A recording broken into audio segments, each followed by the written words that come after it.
Ladies and gentlemen, welcome back to the Ridiculously Lame Wrestling Show. My name is Tony Squares. As always, I'm joined by Mr. Robert Lentini, a man who's been covering the wrestling industry for the past decade, now writing for Sportskeeda. We're talking about AEW, WWE, breaking down everything that's happened from Dynasty till now, whatever's going on in WWE leading towards Backlash. We're hitting all of it and ending with the gimmicks of the week. And we have a couple of fun gimmicks, including one of the best debuts I've seen in a while in all of wrestling. But first, before we start, Bob, prayers up for Tony Khan. I hope he's okay. We cut away from AEW Dynamite with that man laying prone in the middle of the ring after getting beaten down by the Young Bucks and the returning scapegoat Jack Perry. And I feel for the guy. He feared for his life when CM Punk came after him, and he should have feared for his life in the middle of that ring at the end of Dynamite. Prayers up, man. Yeah, I mean, now he actually had a reason to fear for his life, apparently, in this segment. Yeah, when they announced this segment, like midway through the show, I had no idea what to expect. It was just, all I knew was must-watch TV. It could be horrifically bad or really good. And I think it turned out somewhere in the middle. I think it was good. I think it was a good segment and accomplished enough. But Tony Khan, man, that guy just has no presence on camera. He just can't sell anything for his life. I give him all the credit in the world. Good to see Jack Perry back. But yeah, prayers up to Tony Khan. Jesus Christ. Prayers up. Let's start right away with that segment and with that storyline in AEW. Jack Perry returned at AEW Dynasty to give the Young Bucks the win in the ladder match over FTR. They are the new tag team champions. I thought we talked about during our show previewing Dynasty that I did not want Jack Perry to return in that capacity. I did not want him to be anywhere near the Young Bucks. And I got to say, how wrong was I? Because him coming back in that way and then being shuffled over to the corner and the way they took his mask off and he had that shit-eating grin on his face, I thought it was perfectly done. I understand CM Punk fans are going to chant at him and people are going to be angry about it. I get that. And I still don't agree with them releasing the footage to get to this moment. But the fact that we are here, we cannot change the past. I am so happy that Jack Perry is back, and I really enjoyed his return at the pay-per-view, and I really, really enjoyed this segment tonight. I really, really did. You knew the turn was coming. It was one of the lightest punches in the stomach you've ever seen, and Tony Khan goes down just so fast, waits a second, and then grabs his stomach. It was so great. But you are, I have to say, one of the biggest naysayers when it comes to this whole situation on AEW side, and rightfully so. You are very well spoken, and you definitely have put up your case on why this is all really, really stupid. But now that we're here and Jack Perry has sided with the Elite and Okada, are you happy with what is happening? Are you content that he came back to win the ladder match for the Young Bucks? Is this good wrestling to you? Yeah, this is what I wanted. I mean, it's still a little too, like, the Young Bucks just are carny to me, and they always will be. But that's just, it is what it is. I can never take them seriously, but they're incredible wrestlers, and I get what they're doing with the character. But this is what they needed to do originally with this. They needed to just have fun with it. It was a terrible situation.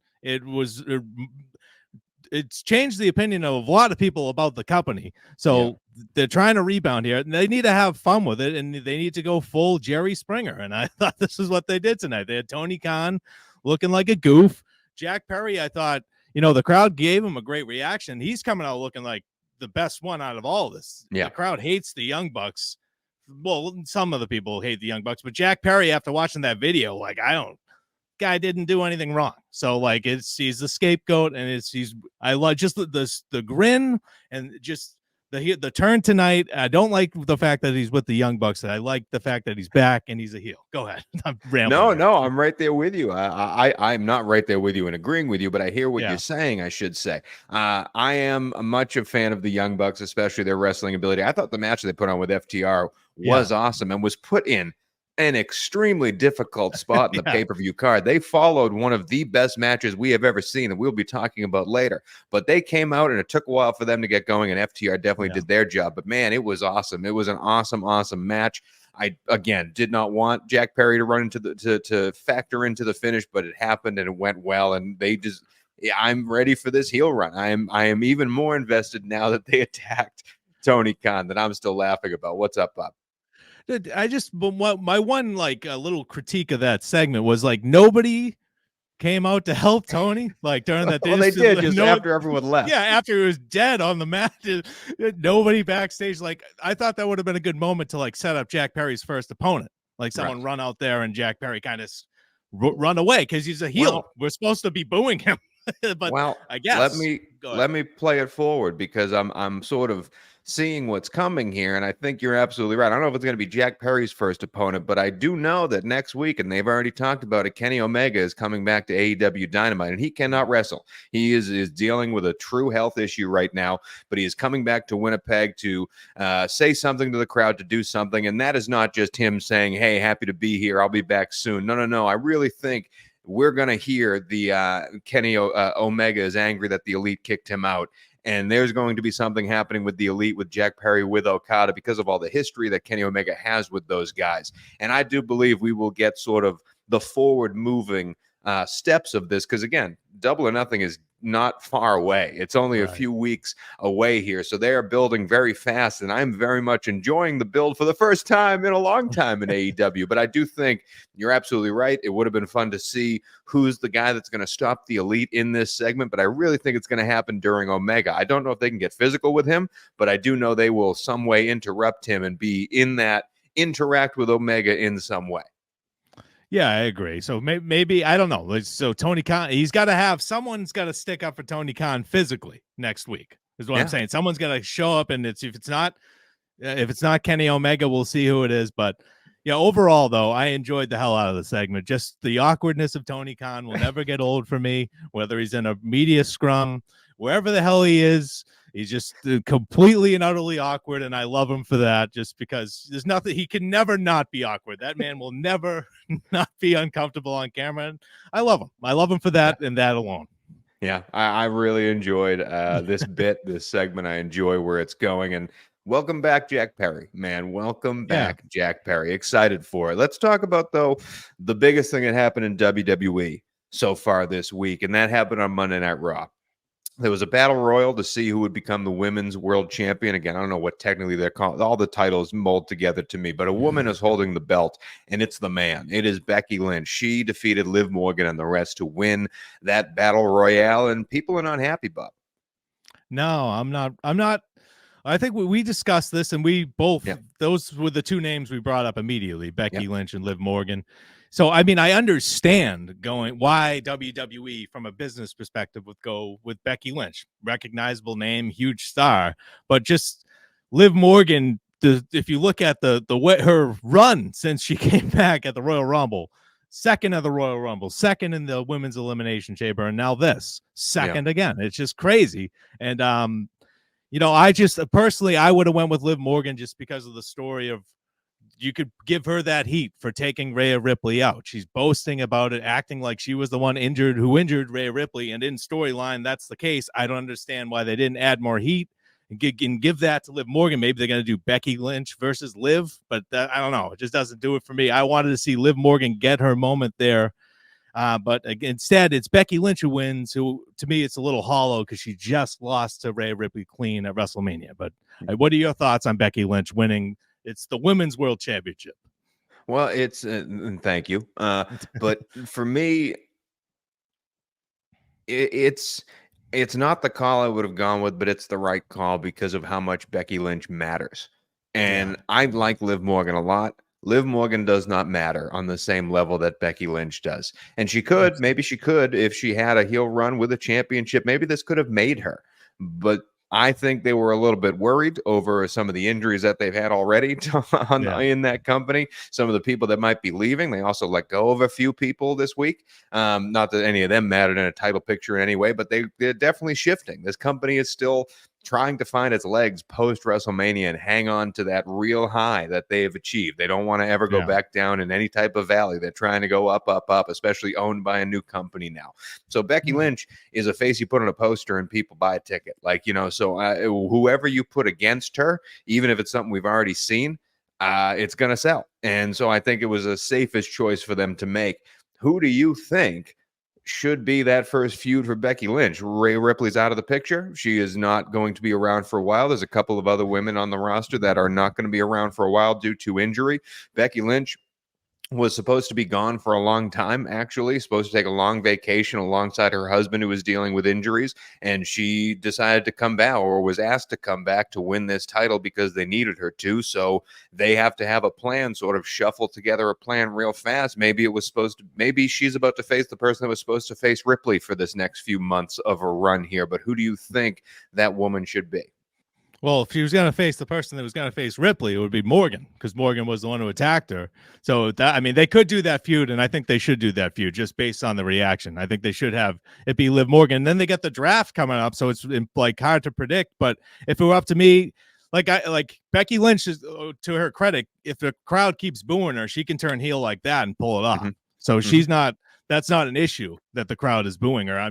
The crowd's fickle and they just wanted to see someone else win. I think they'll just accept it in like a week and be fine with Becky Lynch as champion anyways. But if I had the pen, if I were booking, I would have someone from NXT who just gets called up, be her first feud, not win the belt, but just get some shine. Maybe whoever that is, maybe Roxanne Perez, if she drops the title, or Valkyria, whatever that girl's name, Lyra Valkyria, who beat Becky Lynch to win the NXT Women's Championship last year. Maybe have her come up and have that be her first feud on the main roster, something like that. But yeah, just overall, just didn't really work for me. But go ahead. See, and I am right there with you on that end, in that and this stinks for Liv Morgan, but your opponent got hurt, and if Becky's going to be in there, I don't want to see Liv Morgan in that seat, because it's just sort of a retread of what we're supposed to get. Like, now that Becky's here and we're going in a new avenue, give me a new challenger. Give me something new to watch, even if it's someone already on the roster, just a new face against Becky, because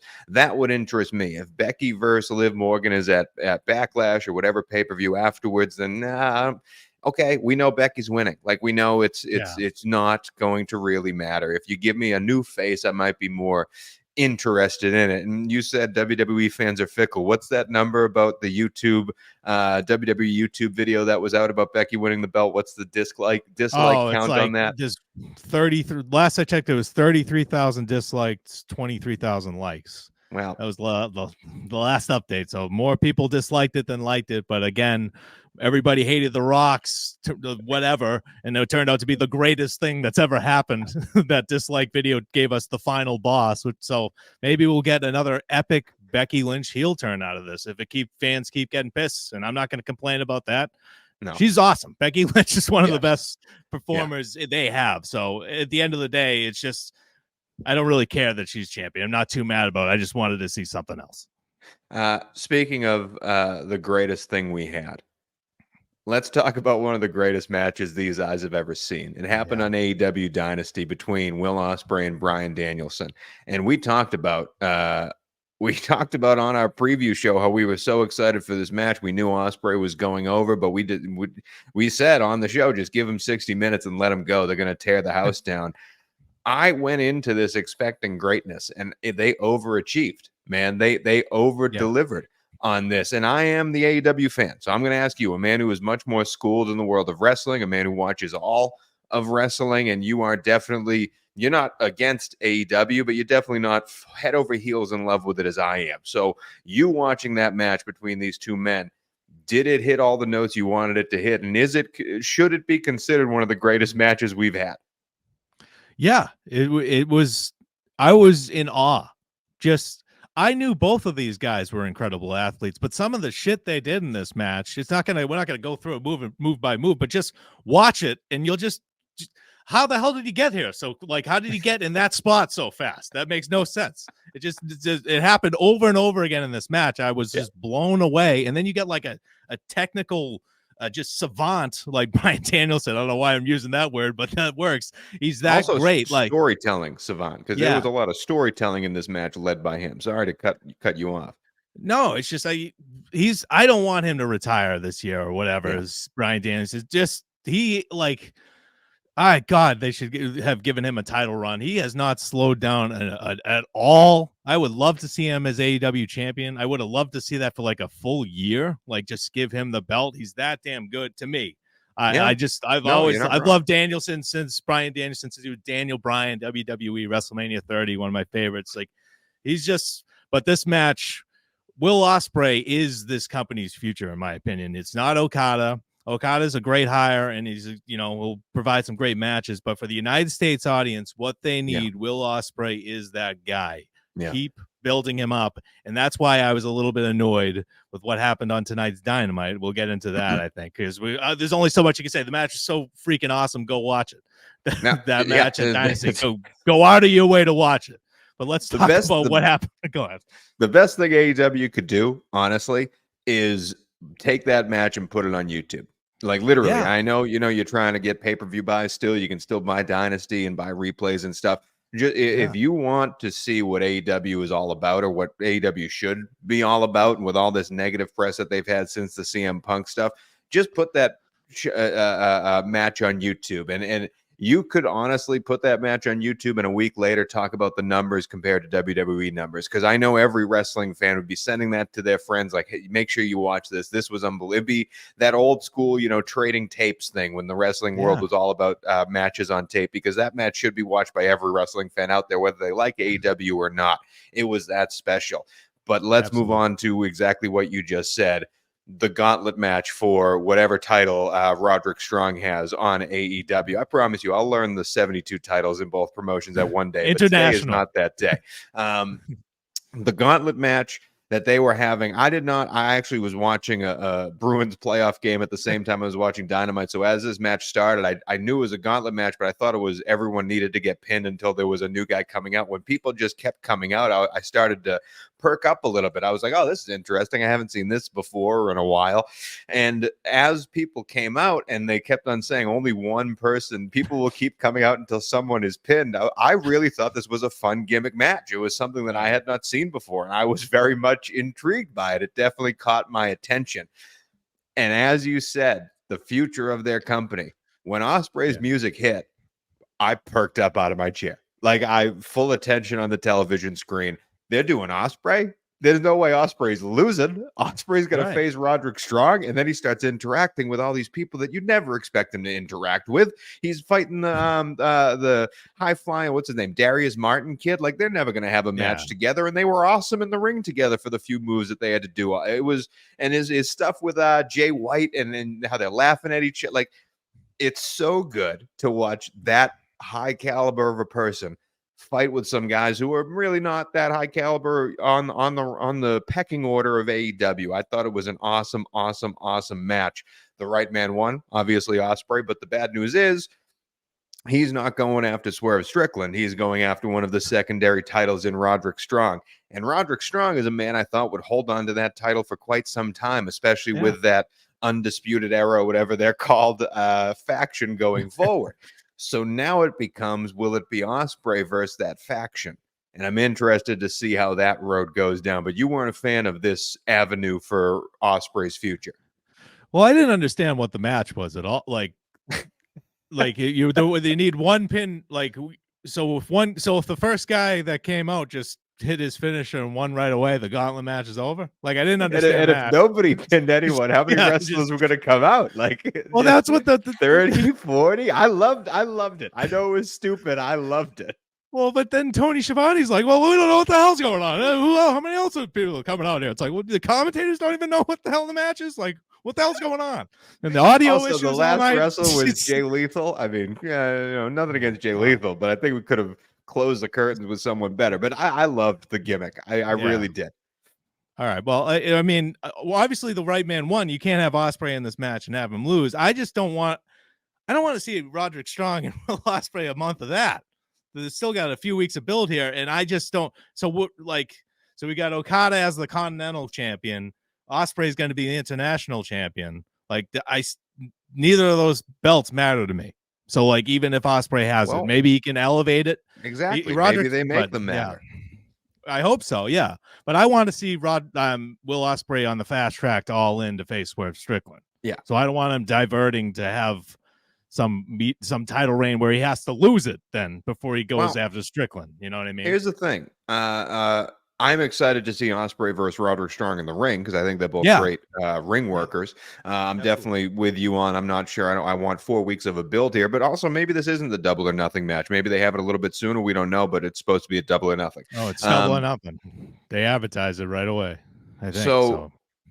Here's the thing: we saw Adam Cole, baby, get out of the wheelchair at Dynasty. Yeah, I don't think he's anywhere close to coming back, but maybe I'm wrong. We've learned his injury history back when the injury kind of happened, so we don't know how fast the rehab has been going. If you give me Adam Cole versus Will Ospreay for a build, then I am buying a ticket. So maybe this is the road to, Roderick Strong is the first boss and Adam Cole is the final boss. Not to steal a tagline from WWE, but maybe Wardlow gets involved, a man that is not really doing anything. So I am intrigued to see Ospreay against those guys, not as much as Roderick Strong. So maybe that's the road for Ospreay for a while. We don't know who Ospreay's match in London, in Wembley, will be. Maybe it is Adam Cole, and that would be phenomenal. So I am hesitantly intrigued to see where this goes, albeit the first step of it is not too exciting. Does that make sense? Yeah, it's just I just the wrestling business is all about stars, and I think Will Ospreay is just like the closest thing they're gonna have to like that dude for a while, and I just like really want them to protect him. This is just like me like, please don't ruin Will Ospreay. This is just what this is coming from. I just don't want it. I don't think an international championship reign is that important for Will Ospreay, but we'll see. But again, maybe he makes it important. We'll see. Maybe he makes it important. He's a type Orange of guy Cassidy. that Orange Cassidy did so much for that belt, So let's see what Will Ospreay can do. Yeah, we're not going to be talking about Orange Cassidy on this show this week. Good for Trent Beretta and the rest of them, to Chuck Taylor, whatever happened. Let's move on back to WWE though, because there is a man of importance that we're going to talk about, and it has to do with Gunther. He is going to be vying for King of the Ring in Saudi Arabia, which I'm surprised they're allowed to put a crown on someone else when they're at Saudi Arabia, but he's going to be vying for that tournament and for that crown. I'm very happy I got that joke in. But then afterwards, Imperium broke up. They kicked out Vinci, and Gunther agreed with it. Maybe even ordered it. So you want to talk about Gunther and what's going on with Imperium. It's the first time we're not talking about Chad Gable here. So let's talk about Gunther. Yeah, and a great segment by Chad Gable on Raw, by the way, but we'll talk about that another time. Gunther returned. First time we've seen him since his loss to Sami Zayn. I like what he said, too. He just said, and now the weight is off my back. He thanked Sami Zayn. He didn't say go after him. He just thanked him for taking that weight off his shoulders and said he can go after whatever title he wants, and then was the first superstar to declare for the King of the Ring, as you so eloquently just said. But yeah. Giovanni Vinci was added to Imperium in 2022. He never really fit, and it just didn't really work out. He was this fashionable, goofy character in NXT. I hope they go back to that.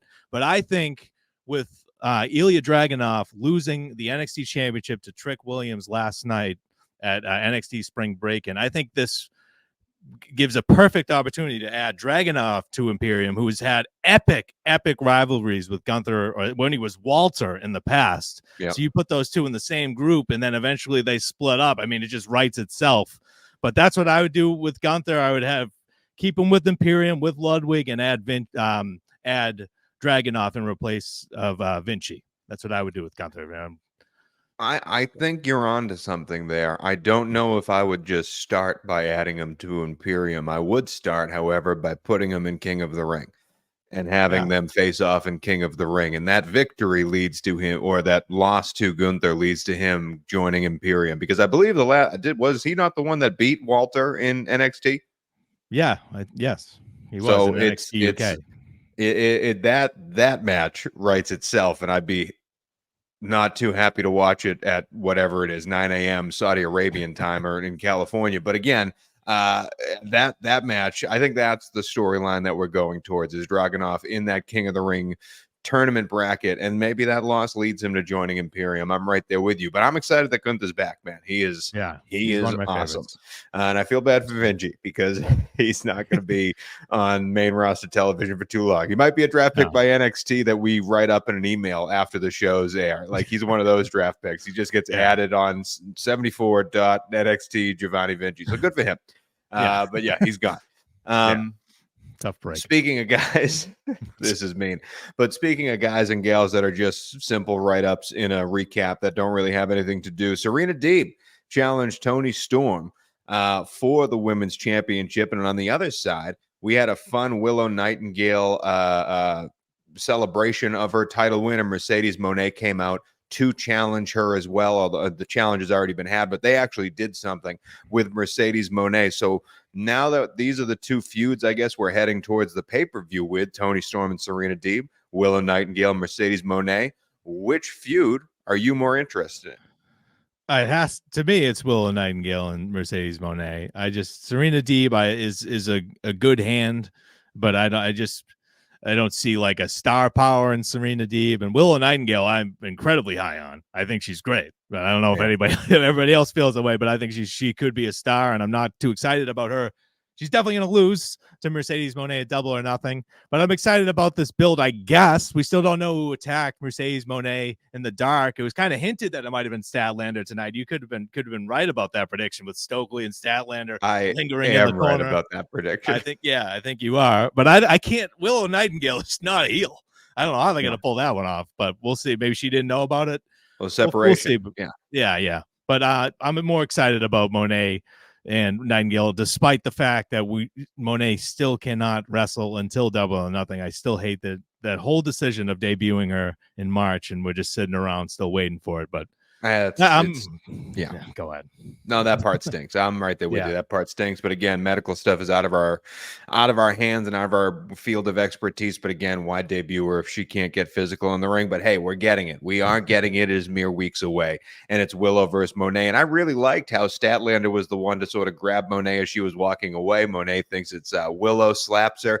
It's classic wrestling. That's classic wrestling, and I really enjoyed how that was performed. And I love Statlander. Like you say, Willow Nightingale is a star. I really think Statlander is a star. And so if I get heel Statlander, evil Statlander, I am all aboard. And I do think she is the one that attacked Moné. I am not convinced Moné wins this title because she should. Don't get me wrong, she should. And we'll talk about predictions as we go through the builds and get there. But Statlander will turn. And I don't know if she turns on Willow, but I think she might attack Moné every time she gets and turn heel on Moné. And Willow's the one to stop Statlander. And maybe that's what cost her the title, but it could cost Moné the title. We say Willow's not a heel. Maybe she gets convinced to take the pin after Statlander knocks her out. We don't know how it looks. I'm just saying Statlander will find a way to be into this feud, and I am all for that, excited about it. I'm right there with you on Deeb. Not too happy that she's the one to face Toni Storm, timeless Toni Storm, who still is doing excellent work with Mariah. Yeah. Like, just excellent stuff coming out of her. Her press conference after the pay-per-view where she says, I don't even know if I can say this on YouTube, but basically the woman couldn't hold a pussy-scented candle to her, and I thought that was a banger of a line by timeless Toni Storm. But again, not interested in Serena Deeb. But that's what we're getting. That's what we are getting. What we are not getting, however, and the final segment we're going to talk about before we get to the gimmicks of the week, we're not getting Goldberg and AEW. Bob, you want to go through what Goldberg said about Tony Khan's business? I'll just sum it up, really. What he basically said was he cut himself off, too. I don't even have the quote in front of me, but it angered me so much. I remember just the words and how it was written.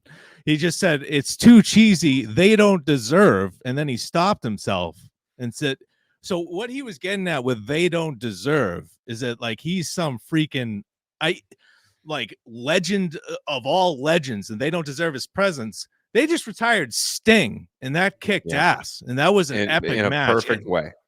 And Sting has done more for the wrestling business in the past, whatever, 2-3 decades than Goldberg has. All Goldberg does is go to Saudi Arabia and WWE, cash those checks for those 2-minute matches when he doesn't concuss himself on the way to the ring or kill the Undertaker in the ring at Saudi Arabia trying to do a jackhammer, almost drops the dead man on his neck. The guy Goldberg, to me, I have a weird history with Goldberg. I love this guy as a little kid. He was my favorite wrestler. Then I grew up, and the more I hear this guy talk, the more I think he's one of the biggest douchebags in this industry. And that's just my personal opinion. And just to say AEW is too cheesy for what?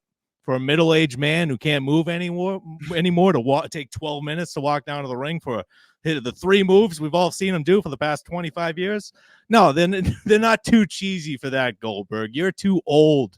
And you're not good anymore, and you're just resentful that you didn't get a retirement match, and you like it was some kind of crazy thing that Vince McMahon asked you to put over Roman Reigns at Elimination Chamber 2022. It was 2022, Goldberg. You're 2 decades removed from when you were really relevant and should have held the title, and you should have never beat the Fiend in Saudi Arabia as well, because you want to see the kids, the good guys. They have to see the kids have to see the good guy beat the monster, was his rationale for changing that decision. Just one of the ultimate douchebags in this industry, and AEW does not need him. It would be below AEW to bring Goldberg in my opinion. So screw that guy. Yeah, I'm going to take an opposite stance here because I just think AEW could really use a guy that's, just known for putting on long 60-minute type banger matches, who's respected in the locker room, who has never hurt anybody or injured anybody before, a guy who is known for his work in the ring and outside of the ring, a guy who is great on the mic, can build stuff over and put younger talent over, other than Chris Jericho and stuff. AEW could use a guy that would be a leader in the locker room, that wouldn't want his own private. He would chill with the boys. He'd be one of the guys. He wouldn't want any special treatment, even though he's one of the biggest names in the business. I think AEW and Goldberg, I think AEW really could use a guy like Goldberg. That's all I'm going to say about that. All right. If you can't tell, I'm being sarcastic. I know Goldberg fucking sucks. And the last time he wrestled, he ran his head straight into a pole, concussed himself, and then almost killed the Undertaker in the process. So see you later, kid. Go retire. Go be fun. Your kid's fat. See you later. All right, let's move on to the gimmicks of the week. This is when it's topics that we don't have a lot to talk about, but they deserve a little gimmick of the week. It's the best part of the show. It's the gauntlet matches is what we do. Social media superstar of the week is not Drew McIntyre, even though him and Sheamus are having a blast on there. It's sadly the hindered Jinder Mahal. Let's talk about Jinder, Bob.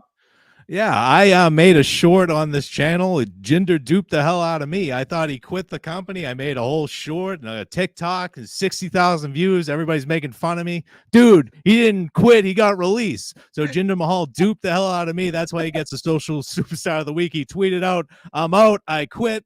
And then like an hour later, everybody knows he was fired. So congratulations to Jinder Mahal for getting me to believe that you quit when you were fired. You are this week's social superstar. You don't break up with me. I break up with you. Good for Jinder. And frankly, Jinder, I really enjoyed Jinder's second run in WWE. I don't know if he's WWE bound or anywhere bound, but Jinder Mahal's a good guy and a good hand, and I think he deserves a second chance somewhere. The big show turn of the week happened on AEW. It was Big Bill joining the learning tree of Chris Jericho. Here's the only thing I want to say on this is Big Bill, who I really enjoy. I have enjoyed for a long time. He is a legit giant, and yet when he enters the ring, he still goes under the top rope over the second rope. My man's got to climb over the top rope. I'm sorry. He's got to climb over the top rope if I'm going to buy you as a man named Big Bill. But that's all I got to say. He's now a good guy, bad guy under the learning tree of Chris Jericho. Are you excited for the learning tree's future, Bob? No, man, this is cringe. Like this Big Bill, like he was with Ricky Starks. I guess that tag team's done. Starks just can't get to WWE fast enough. It's just he's in WrestleMania, the press box. He is just Cody Rhodes, like texting him every Wednesday night, like, get me the hell out of here. That's what I think is going on. So like, but I Big Bill Starks is awesome too. I think that's a bad loss for AEW. Oh, I love Starks. I thought he should have been like AEW champion by now. Like I think it's a bad loss for AEW. There has been a report.